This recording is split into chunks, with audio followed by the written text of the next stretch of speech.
네, 오늘은 하나님이 축복하시는 가정 시리즈 5번째 시간을 맞이했습니다. 오늘 누가복음 1장 5절에서 6절 본문으로 자녀를 하나님 나라로 일구는 부모라는 제목으로 하나님의 말씀 나누겠습니다. 여러분, 제가 주로 요즘 따라서 자주 말씀드리듯이 이 나라의 그런 젊은 세대의 그 사고 구조가 심각하게 좌경화되었습니다. 저도 예전에 이 좌경화라는 그 말에 대해서 좀 많은 오해를 가지고 있었는데, 좌경화되다 그러면은 진짜 골수까지 소위 우리가 말하는 빨갱이, 북한을 노골적으로 찬양하는 그런 부류만이 좌경화된 사람들인 줄로 알았습니다. 근데 최근에 이 사태들을 목격하면서 제가 이제 이 사회의 흐름을 보면서 이 좌경화라는 것이 무엇인지 이제 비로소 눈에 들어오기 시작했습니다. 이 땅의 수많은 젊은 사람들의 그 사고방식이 특별히 그리스도인들, 우리 그리스도인들 형제 자매들이 하나님 나라의 가치관으로 무장하고 있는 것이 아니라 소위 이 땅에 진보적인 정치 색깔을 가진 사람들과 이 땅의 수많은 그리스도인 젊은이들이, 젊은 층들이 그들의 그런 이념적인 사상을 같이 공유하고 있다라는 것을 말할 때에 좌경화되어 있다라고 그렇게 말할 수 있는 것입니다. 특징이 뭐냐면 이 사람들은 하나님 앞에 정직하게 선악이 무엇인지를 하나님의 말씀을 기준으로 분별하지를 않아요. 나름대로 성경을 가지고 이 말씀이 이렇다 저 말씀이 그렇다 그러는데, 성경조차도 자기네 사상을 증명하기 위해서 사용하는 것에 불과하죠. 그래서 이들의 특징은 무엇이냐면 철저하게 그 자기들과 이념적으로 그 공통 분모 안에 있는 사람들은 무슨 짓을 해도 다 그것이 합당하다 그러고 편을 들어줍니다. 그리고 반대쪽에 있는 사람들은 아무리 옳은 일을 해도 무조건 정죄하고 무조건 그것은 악으로 치부하고 무조건 자기 편에 있으면 악한 것도 선하다고 하고, 심지어는 자신들의 뜻을 관철시키기 위해서는 어떤 그런 거짓과 왜곡과 이런 방법까지도 서스럼 없이 동원해서 자신들을 합리화시키려는 그러한 이제 생각을 가지고 살아가게 되는 것이죠. 근데 이 땅의 수많은 그리스도인 청년들을, 많은 가정을 이루고 있어도 수많은 젊은 세대들이 이런 좌경화된 생각을 가지고 이 땅을 살아가고 있습니다. 왜 이 나라가 이렇게 심각하게 오염되어 있을까? 하루는 제가 혼자 철야 기도를 하면서 하나님께 질문을 던지면서 하나님의 마음을 이제 제가 기다리면서 마음에 오는 바가 있었습니다. 그것이 무엇이냐면, 우리 기성세대가, 특별히 은혜 받았다고 하는 기성세대가 말씀으로 자녀들을 양육하지 못하고 세상과 똑같은 가치 기준을 가지고 자녀들이 그냥 세상의 부후, 세상에서 잘 되는 것, 이런 것들을 쫓아가도록 방임한 죄로, 그들이 하나님의 말씀의 가치관을 모르고 세상에 물들게 되면서, 그들이 하나님의 말씀을 모르니까 어디에서 사고의 가치관이 형성됩니까? 순전한 자기 또래들 안에서의 그 교제와 매체, 연예인들, 이런 것을 통해서, 또 정치인들, 학교의 교육들, 이런 것을 통해서 이런 것을 통해서 이제 가치관이 형성되었기 때문에 기성세대의 그런 자녀들을 방임한 죄악의 열매로 지금 이 세대가 이렇게 심각하게 좌경화에 뿌리를 내리고 있는 그런 폐단을 우리가 지금 겪고 있는 것입니다. 하나님이 주신 마음이 그거예요. 바로 그것이 너희들의 죄악 때문이다. 믿는다고 하는 너희들이 깨어있지 못하고 자녀들을 세상을 따라 살아가는데 방임했기 때문에 주어진 결과다라는 것을 하나님께서 느끼게 하셨습니다. 여러분, 우리가 그리스도인으로 세속화되었다라는 말을 듣게 되면은 여기 앉아 계신 분들 중에서도 내가 무슨 세속화됐어, 나처럼만 살라 그래 라고 그렇게 느끼실 수 있을 거예요. 근데 여러분들이 살아가는 모습을 보면 생각보다 여러분들이 얼마나 심각하게 세속화되어 있는지 여러분들 아셔야 돼요. 여러분, 이 땅에 살아가는 그리스도인들의 삶을 보면은 자녀가 져야 할 십자가를 대신 져주는 부모가 얼마나 많은지 모릅니다. 주님을 따른다라는 것은 무엇입니까? 자기 십자가를 지고 자기가 따르는 거예요. 내 자녀의 십자가를 내가 대신 져줄 수는 없어요. 근데 저를 비롯한 저희 윗세대와 기성세대들, 자기는 잘 믿어도 자식만큼은 십자가를 지지 않아도 된다라는 사고방식으로 이 땅을 살아가고 있습니다. 자녀가 하나님과 시간을 보내기보다 세상에서 우수하기를 바랬고, 말씀을 묵상하는 사람이 되기보다 세상에서 공부를 잘하는 사람이 되기를 바랬습니다. 그것이 바로 세속화예요. 여러분, 우리의 핑계는 무엇입니까? 늘 자녀들 주께로 이끌어야 된다라고 우리가 말할 때 우리의 핑계는 무엇이냐면, 강요하면 안 된다. 때가 되면 알겠지. 때가 되면 알겠지. 그러다가 다 때를 놓쳐버렸어요. 자녀들은 영혼은 다 망해가고 있어요. 그런 세상에서 자녀들이 뒹구는 것은 방임하면서 늘 때가 되면 되겠지라는 핑계를 가지고 자녀에게 말씀을 양육하지 않는 그런 삶의 태도, 이게 바로 세속화라는 거예요. 저를 비롯해서 여러분 한 사람 한 사람이 얼마나 세속화되어 있는지 깨달으셔야 돼요. 여러분, 우리는 묵상하는 야곱을 보는 위안보다 가죽과 고기를 가져오는 에서가 더 좋을지도 모릅니다. 우리의 자녀들을 대할 때에 자녀가 하나님의 말씀을 묵상하는 야곱의 모습을 갖기보다 세상에서 사냥을 잘해서 가죽과 고기를 가져다 주는 자식이 더 좋은 거예요. 그러니까 자녀들 세대에 더 소망이 없어지는 거죠. 여러분, 그런데 우리 자녀들이 배울 만큼 배워서 벌 만큼 벌어서 정말 축복이 되었습니까? 우리 어른 세대들이 예수 잘 믿고 자녀들 잘 길러내서 참 좋은 직장도 많이 가고 참 눈에 보이는 축복들 많이 받은 것 같습니다. 근데 정말 그것이 축복이 된 것입니까? 그들은 부요한 땅에 살고 있지만, 그리고 그 어느 때보다도 모자람 없이 살고 있지만 이 땅을 헬조선이라고 말합니다. 그리고 무언가 불평이 있으면 서스럼 없이 자기 자신을 돌아보지 않고 남의 탓을 해요. 하나님의 얼굴을 구하기보다 늘 사회를 비난하는 세대예요. 여러분, 그래서 거짓된 것에 동조하고 생각은 심히 작용화돼서 사회가 이렇게 어지럽혀지고 있는데, 이제 그 대가로 우리 시대에 살고 있는 젊은이들, 그들이 결혼을 해서 가정을 이루고 또 다음 세대가 오면 그 다음 세대가 얼마나 어두울지 익히 상상해 볼 수가 있는 것입니다. 소망이 없는 거예요. 죄의 열매들이 더 가득 맺혀지게 되어 있는 것입니다. 보십시오. 이 땅을 살아가고 있는 수많은 그리스도인 젊은이들, 세상에서 나름대로 좋은 직장 다니고 성공한 것 같은 사람들, 똑똑한 것 같지만 사고방식은 육이에요. 육. 그들이 사회에서 어떻게 좋은 영향력을 끼칠 수 있겠습니까? 절대 끼칠 수 없어요. 어둠이죠.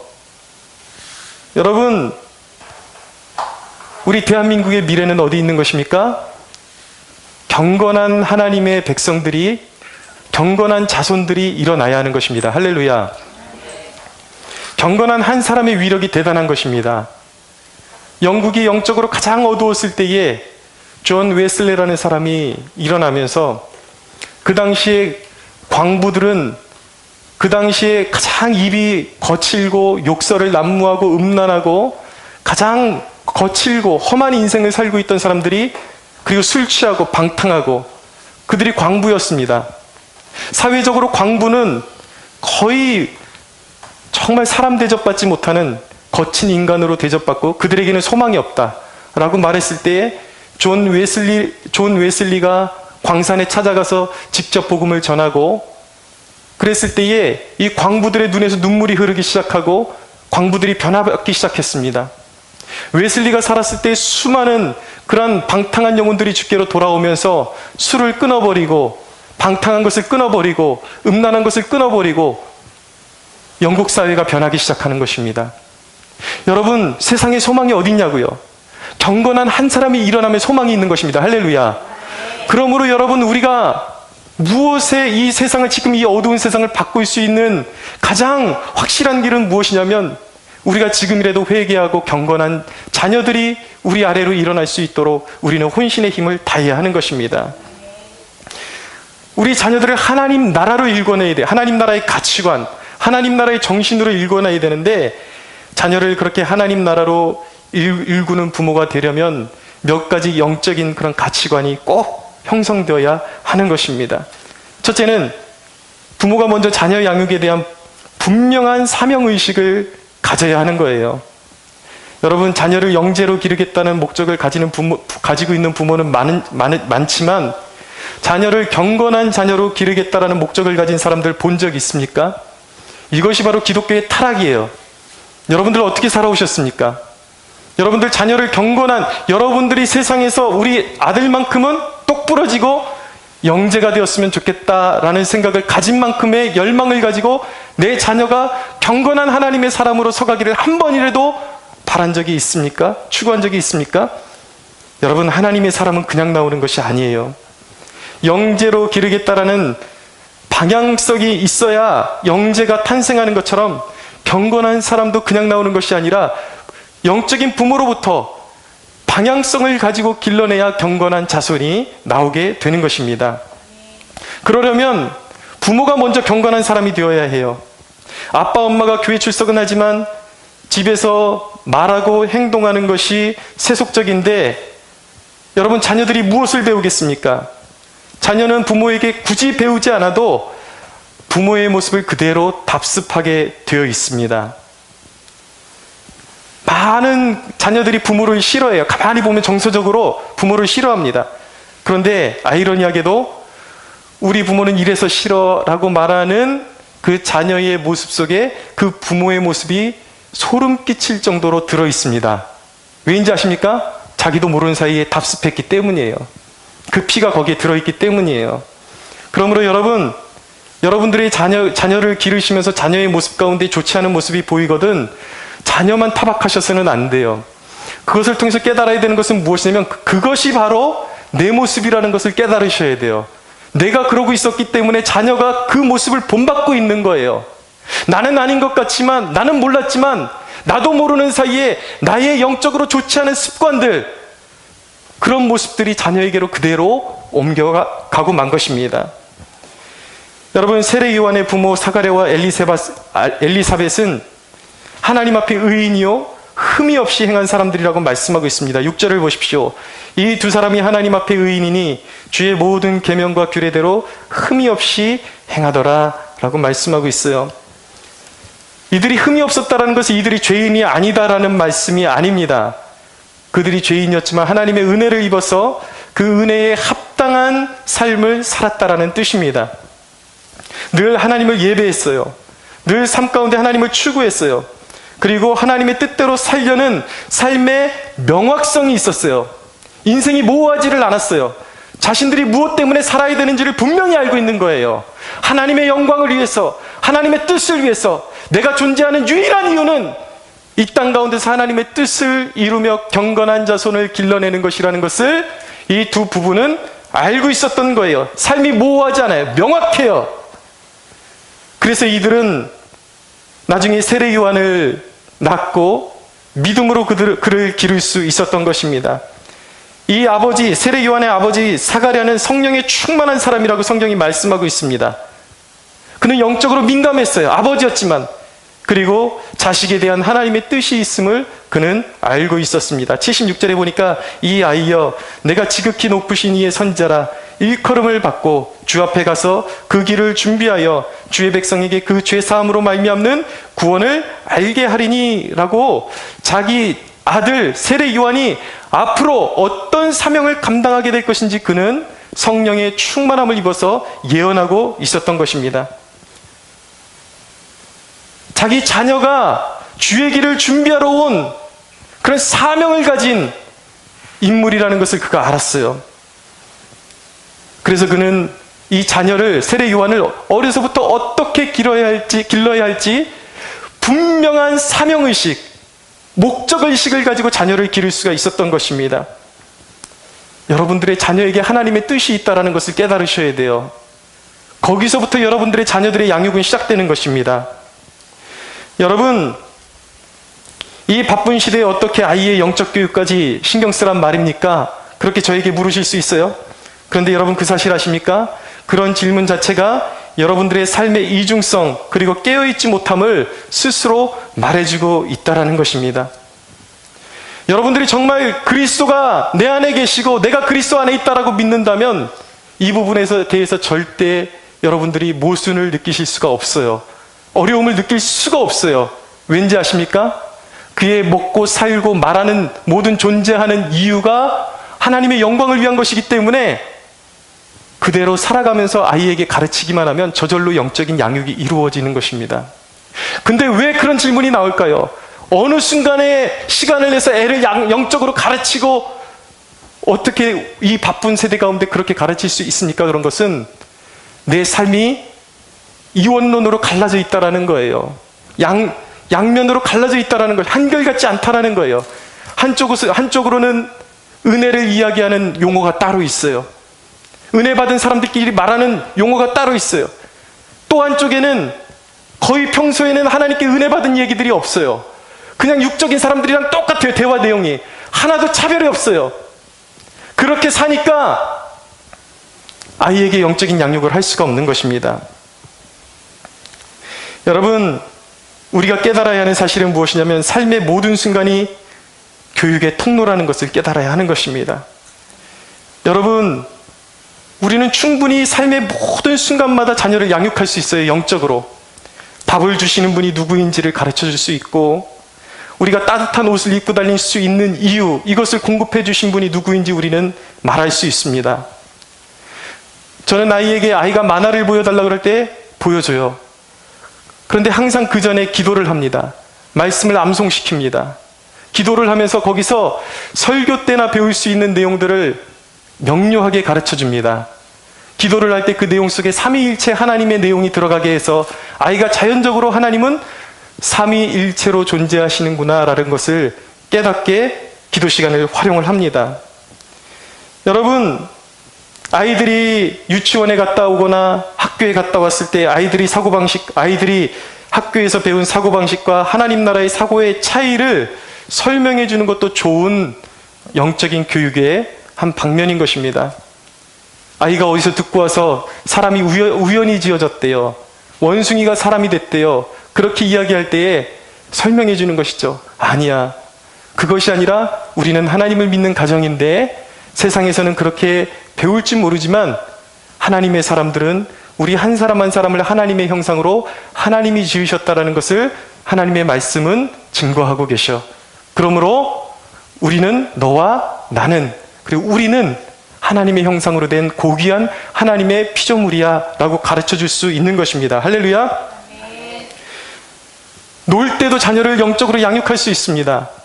어린이날을 맞이해서 어린이날을 이제 지나서 며칠 전에 저희 아이를 데리고 좀 놀이동산에 갔다 왔습니다.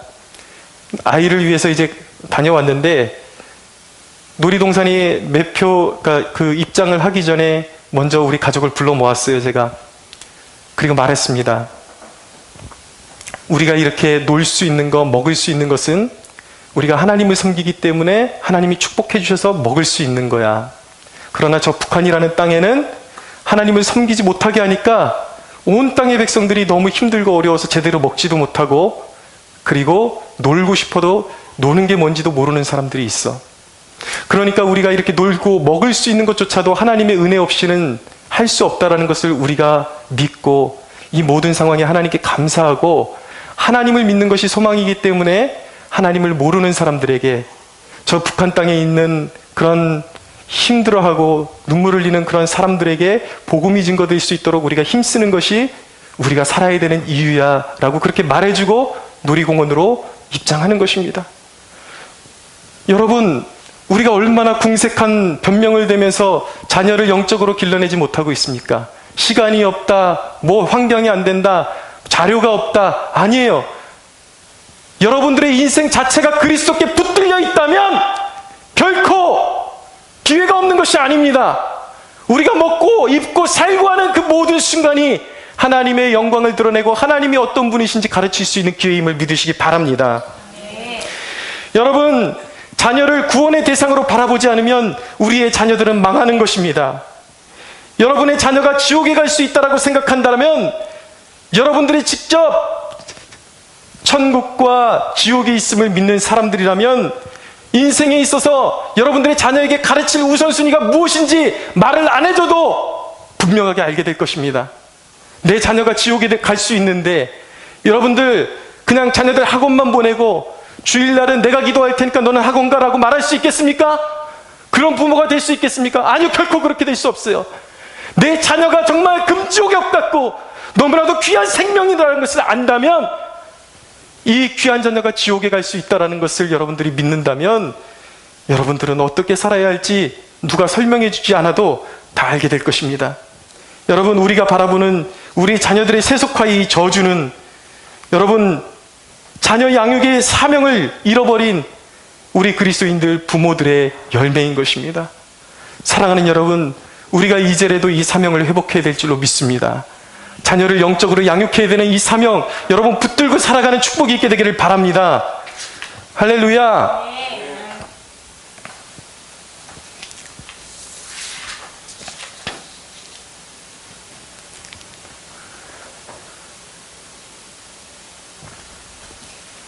여러분, 두 번째로는 우리가 하나님 나라의 가치관으로 자녀를 양육하는 부모가 되려면은 올바른 하나님 나라의 축복관을 가져야 하는 것입니다. 여러분, 우리 자녀들의 모습이 야곱 같지 않고 왜 에서 같은 것일까요? 여러분, 우리의 자녀들이 왜 경건한 세례 요한의 모습이 아니라 헤롯과 같은 야욕의 인물을 담고 있는 것일까요? 그런 질문 해보셨습니까? 여러분들의 자녀들은 세례 요한 같습니까? 여러분들의 자녀는 묵상하는 야곱의 모습입니까? 여러분, 왜 그럴까요? 왜 우리들의 자녀들이 세속에 물들어 사는 것일까요? 여러분들의 입술에 있는 것이 바로 여러분들의 생각하는 축복관이죠. 아무리 여러분들이 영적인 축복을 사모한다 그래도 여러분들이 평소에 많이 말하는 것이 여러분들이 축복으로 알고 따르는 것들이에요. 그런데 우리 대부분의 사람들은 무엇을 축복으로 알고 살아갑니까? 여전히 하나님께 우리가 영적으로 축복받았다 그래도 그것보다 큰 집에 사는 사람들이 더 위대해 보여요. 부자가 되는 것이 더 큰 축복을 받은 것 같아요. 내 자녀보다 다른 자녀들이 어느 학교를 나왔는지 그것을 생각하면 속이 상해요. 큰 집에 사는 사람들 앞에 서면 꿀리고 좋은 학교 나온 자녀를 둔 친구의 앞에 서면 꿀리기 때문에 자녀들이 무엇을 배웁니까? 아, 그렇구나. 세상에서 큰 집에 살고 좋은 차를 굴리고 좋은 학교 나와야 그것이 하나님의 축복이구나. 그런데 왜 우리는 이 모양인 것이지? 그러므로 우리는 축복을 받지 못한 아주 비루한 인간들이구나. 자녀들이 그렇게 배우는 거예요. 그래서 세속을 따라가는 것입니다. 여러분, 아이들이 보고 자란 부모가 누구에게도 처지지 않는 세속적인 사람인데 아이들이 이상적인 경건한 부모를 한 번이라도 본 적이 있어야죠. 여러분들 교회 왔다 갔다 하고 그러는데 정작 집에서는 경건한 모습이 아니에요. 입술의 고백이 달라요. 하나님이 우리의 축복이라 그러더니 실질적으로 여러분들이 고백하는 고백은 달라요. 여러분들이 세상을 오히려 부러워하고 있어요. 그러니 여러분들의 자녀들이 그 사상을, 그 생각을 그대로 물려받는 것이죠. 여러분들은 하나님 나라의 진정한 축복에 대해서 이해하고 계십니까? 무엇이 진정한 축복입니까? 분명히 알고 계셔야 돼요. 제가 몇 가지로 말씀드리겠습니다. 첫째는 하나님께 영광이 되는 것이 축복입니다. 여러분, 다니엘은 바벨론의 포로로 잡혀갔지만 굉장히 영적인 탁월함이 있었어요. 지식과 지혜의 탁월함이 있었어요. 그래서 바벨론 왕궁에 아주 그 인재들을 배출하는 그곳에 그가 착출되어서 이제 왕궁으로 들어가게 되었습니다. 당시에 바벨론은 그 어느 민족과 비견할 수 없는 위대하고 창대한 문화를 이루고 있는 가장 강력한 문화 대국이었어요. 그 제국의 왕의 명령은 생명인 것입니다. 그의 말 한마디는 신의 말과 같은 급으로 취급이 되었어요. 근데 바벨론 왕이 이 다니엘에게 가장 좋은 음식들로 차려줬어요. 먹을 수 있게 배려를 해줬어요. 그런데 여러분, 다니엘은 그 왕이 제공해준 음식이 이방 신의 제사상에 올라갔다가 나온 음식이라는 이유로 그는 입에 대지 않았습니다. 여러분, 우리의 사고는 어떻습니까? 우리의 자녀들이 그런 세상의 왕에게 인정받고 세상의 고관에게 인정받을 수 있는 기회가 있었다면 저와 여러분은 그렇게 말하지 않을까요? 아이고, 그걸 왜 안 먹어, 그걸 먹어야지 축복이지. 여러분, 오늘날 이 땅을 살아가는 수많은 그리스도인들의 삶이 이런 모습 아니냐라는 거예요. 그걸 왜 안 먹냐? 그게 하나님의 축복인데 오히려 자녀를 분별하게끔 만들어주는 것이 아니라 세상의 한복판으로 사지로 몰아내서 세속화되고 이방 신을 섬기고 우상을 섬기고 영적으로 더러워진 그런 존재로 길러내는 것이 오늘날 우리 성도들의 모습 아니냐라는 것이죠. 무조건 잘 되기만 하면 복이라고 여깁니다. 그러나 여러분, 하나님의 성품에 어긋나는 것은 내려놓는 것이 축복인 것입니다. 할렐루야. 거짓되고 하나님이 영광받지 못하실 만한 더러운 것들, 세속적인 것들은 아무리 우리에게 주어질지라도 나는 그런 거 필요 없습니다. 나는 세상의 고관이 되지 못할지라도 나는 그런 거 필요 없습니다. 그것을 내려놓는 것이 축복이에요. 두 번째, 함께 누리는 삶이 바로 축복인 것입니다. 요즘 사람들은 함께 누린다라는 말을 좋아해요. 공평하게 살아야 된다. 그래서 요즘 젊은이들의 그 사고방식은 어떠냐면 있는 자 거를 빼앗아야 된다라는 거예요. 대기업을 줄이고 어떻게 해서든 갉아내리고 끌어내려서 똑같이 분배해야 된다라는 것이죠. 그러나 여러분, 이것은 하나님 나라의 사관이 아니에요. 이것은 공산주의예요. 이것이 바로 작용하라는 것입니다. 여러분, 축복은요, 그렇게 남의 것을 빼앗아 나누는 것이 축복이 아니에요. 그것은 도적질이죠. 하나님 나라의 축복은 자발적으로 나누는 것입니다. 내가 가진 것이 없어도 나의 호흡과 나의 공급처는 하나님이시요 그분은 넉넉하시다라는 믿음을 가지고 그 고백을 가지고 나누어 주는 삶을 살 수 있는 사람은 자기 자신도 부유해지고 다른 이도 부유하게 해줄 수 있는 사람인 것입니다. 할렐루야. 나누는 게 축복이에요. 없어도 자녀들에게 그것을 가르쳐줘야 되는 거예요. 상대랑 비교해서 내가 상대랑 비교해서 더 가졌을 때에만 나누는 삶을 살 수 있는 것이 아니라 내가 아무리 세상의 기준으로 봤을 때 그렇게 수준적으로 살지 못한다 할지라도 하나님께서 내게 축복을 주신 것을 믿고 하나님이 나의 완전함이 되시고 하나님이 나의 공급처가 되신다라는 것을 믿고 나누는 삶을 살게 해주는 것이 그것이 복된 삶인 것입니다. 세 번째로, 거룩한 것이 축복이에요. 여러분, 하나님이 일하시는 조건이 무엇인지 아십니까? 이스라엘 백성들이 요단강을 건너가기 전에 하나님께서 놀라운 기적의 역사를 행하시기 전에 하나님께서 대적들을 물리치시기 전에 이스라엘 백성들에게 요구하신 것은 단 한 가지였어요. 거룩하라는 것입니다. 내 발에서 신을 벗어라. 할례를 행하라. 너희가 직접 싸우라는 것이 아니에요. 이 싸움은 내게 속한 것이니 너희는 내 앞에서 거룩하라. 이것이 하나님이 싸우는 방식인 것입니다. 그런데 여러분, 육에 속한 사람은 정반대로 행합니다. 지 힘으로 싸우려고 그래요. 그리고 세상과 똑같은 삶을 살아요. 그래놓고 어떻게 하는지 아십니까? 경건함도 없어요. 거룩함도 없어요. 하나님을 추구함도 없어요. 그런데 기도는 하긴 해요. 마음에 소원이 있으니까. 경건하고 하나님 앞에 거룩하고 삶에 이런 것들은 아예 관심이 없어요. 자기의 삶을 세상과 구별하는 건 관심이 없는데 축복에는 관심이 있어요. 그래서 일주일에 교회 한번 나오거나 어쩌다 기도회 한번 참여하면 복을 달라고 기도해요. 그런데 기도했지만 응답이 안 되니까 하나님을 원망하는 것입니다. 기도 같지도 않은 기도를 해놓고 왜 응답이 안 되냐는 거예요. 근데 물어야 하는 것입니다. 하나님 앞에 거룩했는가? 하나님께서 원하시는 삶을 추구한 적이 단 한 번이라도 있는가? 물어야 하는 것입니다. 여러분들의 자녀들이, 우리의 자녀들이 정말 형통하는 삶을 살아가기를 원하십니까? 세상에서 이기는 삶을 살아가기를 원하십니까? 그들에게 세상에서 똑똑해지는 법을 가르쳐줘야 되는 것이 아니라 하나님 앞에 거룩해지는 법을 가르쳐줘야 하는 것입니다. 할렐루야. 네 번째, 하나님의 임재를 누리는 것이 축복이에요.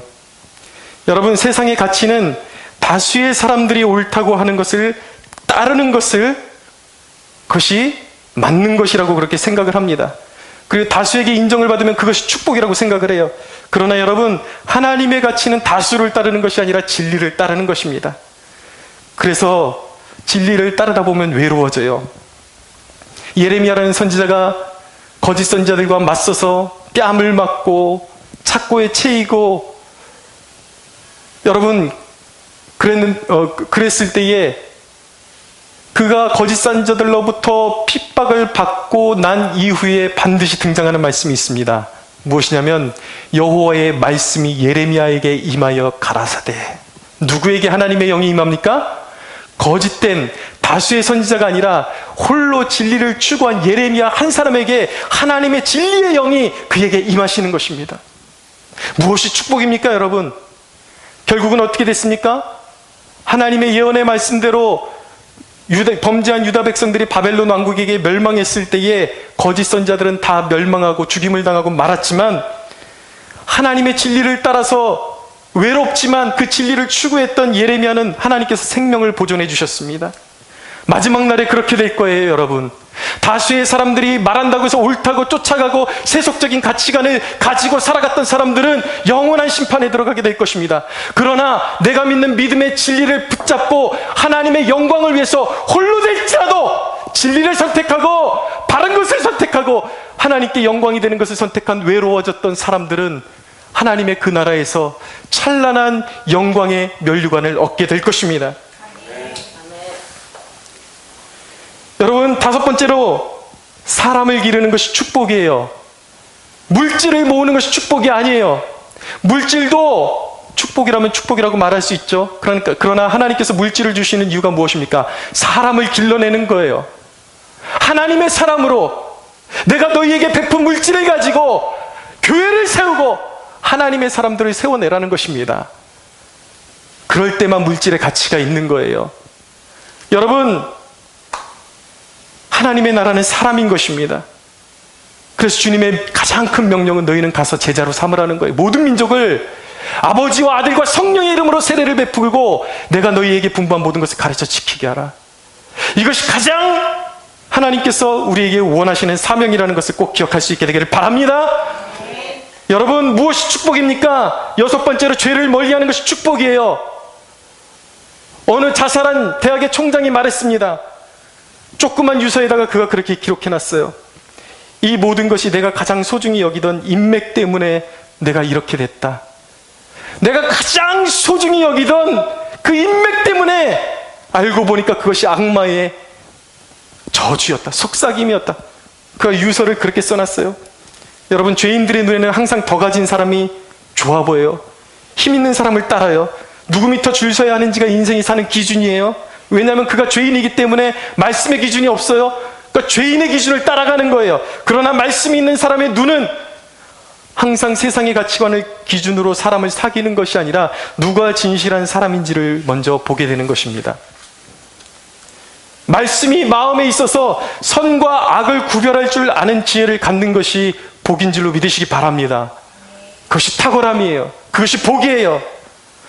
여러분, 물질과 명예를 따라가지 마십시오. 하나님이 원하시면 그것은 주실 수 있어요. 필요하다면 먼저 그의 나라와 그의 의를 구하면 필요하면 물질과 명예는 하나님께서 주실 수 있는 것입니다. 그러나 물질과 명예를 따라가면 멸망하는 것입니다. 크게 세 번째입니다, 여러분. 여러분, 우리가 하나님의 나라의 가치관으로 자녀들을 양육하는 부모가 되기 위해서는 기독교적인 사랑이 무엇인지를 우리가 깨달아야 돼요. 알고 있어야 돼요.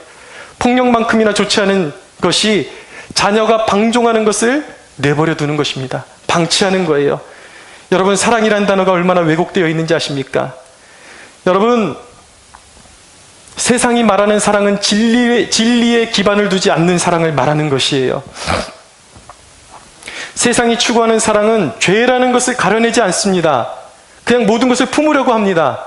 인권이라는 이름으로, 평등이라는 이름으로 그 미세한 그 내부에 들어가면 있는 죄라는 요소를 걸러내지 않아요. 교황이 낙태를 옹호하고 낙태한 사람들을 무조건적으로 용서해 준다 그럴 때에 거짓된 사랑에 취해 있는 사람들은 교황이 옳다고 말합니다. 교황이 가난한 자들을 끌어안아 줄 때에 교황이 예수 그리스도 안에만 구원이 있는 것이 아니라 모든 종교 안에 구원이 있다라고 말함에도 불구하고 교황이야말로 진실한 그리스도인이라고 말하는 것입니다. 왜입니까? 그들 안에 진실한 사랑이 무엇인지 모르기 때문이에요. 미혹의 영이 있기 때문인 것입니다. 동성애를 사회적으로 용인해요. 약자라는 이름만 붙이면 그들이 불법을 행하고 온갖 폭력을 다 사용함에도 불구하고 그들을 용인합니다. 사랑이라는 이름으로 거짓된 사랑이에요. 여러분, 요즘 화두가 차별금지법이라는 거예요. 많은 사람들이 차별을 금지하는 것은 좋은 것이다, 여기까지 알아요. 그러니까 차별을 당연히 차별이 없어야지, 우린 사랑으로 품어야 돼. 근데 그 사실 아십니까? 세상이 말하는 차별 반대법이라는 것은요, 교회의 독약이 되는 것입니다. 하나님을 정면으로 대항하는 것입니다. 왠지 아십니까? 동성애를 죄라 그러면 그게 죄가 되는 거예요.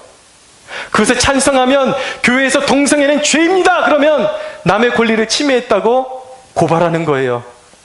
하나님을 대적하는 원리, 이것이 바로 차별금지법인 것입니다.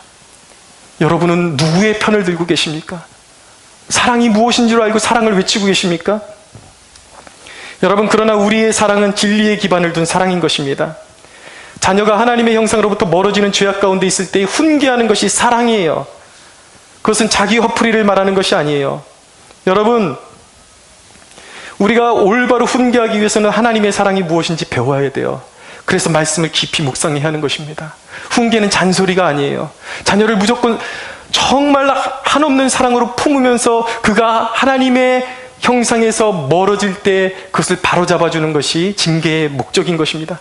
자녀를 사랑하는 자는, 사랑하는 부모는 자녀를 징계하는 거예요.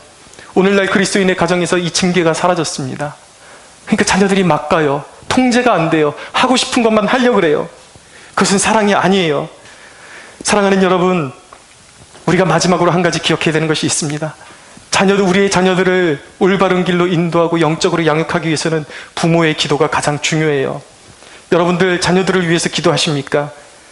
자녀들의 삶을 위해서 기도할 때에 자녀들의 삶을 파노라마처럼 펼쳐놓고 기도하십시오. 여러분, 우리가 자녀들을 양육하는 궁극적 목적은 경건한 자녀가 되는 것입니다. 믿으십시오. 경건한 자녀가 되는 거예요. 그러려면 어떻게 됩니까? 먼저 부모가 경건해야 돼요. 그리고 하나님 나라의 가치관으로 무장해야 돼요. 진실한 사랑이 무엇인지 알고 있어야 돼요. 그리고 가르침과 기도가 병행되어야 하는 것입니다. 자녀들을 위해서 기도할 때 그렇게 기도하십시오. 그의 학교 생활과 그의 인격과 그의 앞으로 맺게 될 인간관계와 그리고 앞으로 배우자를 맞이하게 될 결혼과 그리고 우리 자녀가 물질을 올바로 사용할 수 있도록 모든 우리 자녀들의 재반사항에 필요한 것들을 놓고 파노라마처럼 펼쳐놓고 그를 위해서 기도하십시오. 기도가 우리의 자녀들을 만들어가게 될 줄로 믿으시기 바랍니다. 네. 여러분, 우리의 어두운 세대, 이 어두운 세대의 진단이 나왔어요. 왜 이 땅이 어둡습니까? 왜 젊은이들이 좌경화되었습니까? 왜 젊은이들이 이 땅에서 올바른 것들을 판단하지 못하고 사사시대처럼 제각기 제 소견에 오른 대로 살아가고 있습니까? 그것은 소위 경건하다는 부모들의 방임과 죄악 때문인 것입니다. 여러분, 그렇기 때문에 우리는 자녀들이 말 안 듣는다는 것을 하소연하기보다 먼저 하나님 앞에 완고한 내 자신을 내려놓아야 하는 것입니다. 자식들이 내 말을 안 듣는다고 먼저 하나님 앞에 하소연하는 것이 아니라 내가 하나님 앞에 먼저 완고했기 때문에 내 자식들이 엇나가고 있다는 것을 깨닫고 회개해야 하는 것입니다. 나의 새 속성을 회개해야 되는 거예요. 여러분이 변화받는 만큼 자녀들에게 영향이 갈 것입니다. 우리는 결단해야 돼요. 이 세상 가운데서, 이 시대 가운데 결단해야 돼요. 하나님 앞에 자녀 양육에 목숨을 걸겠습니다. 할렐루야.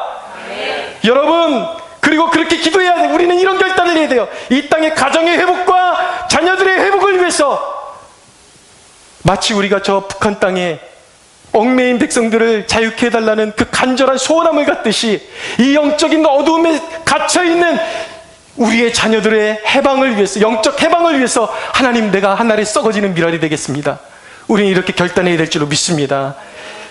이 모든 사명을 주님의 공급하시는 능력 가운데 잘 감당할 수 있는, 그래서 앞으로 오는 우리 캠퍼스 성막교회 모든 성도들의 가정에 진정한 복음화가 이루어지고 하나님 나라가 임하는 축복이 있게 되기를 주 예수의 이름으로 축원합니다.